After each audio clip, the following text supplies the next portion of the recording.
भारत में संघीय शासन प्रणाली को एडॉप्ट किया गया है, कनाडा के कॉन्स्टिट्यूशन से ग्रहण किया गया है। संघीय शासन प्रणाली वही होता है जिसमें केंद्र और राज्य दोनों के मध्य शक्तियों का विभाजन समान रूप से हो।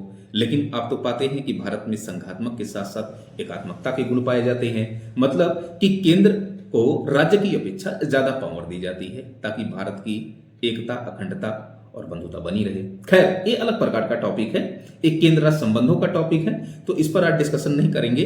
आज डिस्कशन करने वाले हैं बड़े ही इंपॉर्टेंट अनुसूची की 7वीं अनुसूची, चूंकि इसी से रिलेट है वो 7वीं अनुसूची। क्या है 7वीं अनुसूची? इसमें शक्तियों का विभाजन किया गया है, केंद्र और राज्य दोनों के मध्य शक्तियों का विभाजन किया गया है। केंद्र सूची, राज्य सूची और एक तीसरी अनुसूची बनाई गई है जिसे हम समवर्ती सूची कहते हैं, ठीक है ना। खैर, केंद्र सूची पे आइए। केंद्र सूची जब संविधान लागू हुआ तो उतने समय केंद्र सूची में टोटल 97 विषय हुआ करते थे, लेकिन इतने समय वर्तमान में टोटल 100 विषय हैं जिस पर केंद्र कानून बनाती है। कौन कौन से विषय हैं? मुद्रा है, संचार है, रेलवे है, ठीक ना, बंदरगाह है, ठीक, विदेश मामला है, जनगणना है, नागरिकता है, परमाणु ऊर्जा है, बैंकिंग है। ये सब मामले किसके अंतर्गत आते हैं? केंद्र सूची के अंतर्गत आते हैं। इस पर केंद्र कानून बनाती है। ऐसे ही एक और सूची बनाई गई है, राज्य सूची। राज्य सूची के अंतर्गत जो भी विषय शामिल होंगे उस पर राज्य की विधानसभा या राज्य कानून बनाएगा, ठीक है ना। केंद्र सूची के विषय पर संसद कानून बनाएगी, केंद्र कानून बनाएगा। राज्य सूची में जब संविधान लागू हुआ तो टोटल 66 सब्जेक्ट हुआ करते थे, लेकिन इतने समय टोटल 61 सब्जेक्ट हैं, ठीक। कौन कौन से सब्जेक्ट हैं? जैसे कृषि हुआ, सार्वजनिक स्वास्थ्य हुआ, इसके अलावा स्थानीय प्रशासन, जुआ, सट्टा, पुलिस, ये सब जो है राज्य सूची के विषय हैं जिस पर राज्य कानून बनाती है।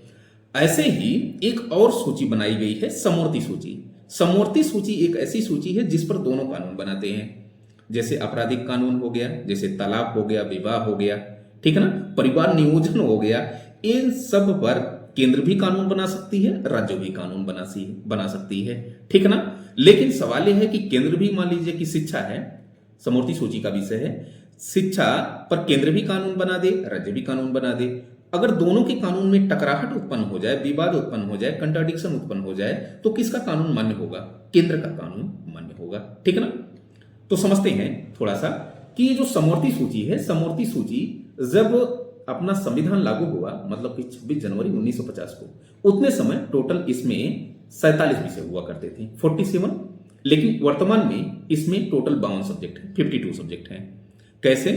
42वां संविधान संशोधन अधिनियम लाया गया और 42वें संविधान संशोधन अधिनियम 1976 के माध्यम से 5 सब्जेक्ट राज्य सूची में जो 66 हुआ करता था, वहां से 5 सब्जेक्ट निकाल करके समवर्ती सूची में ला दिया गया।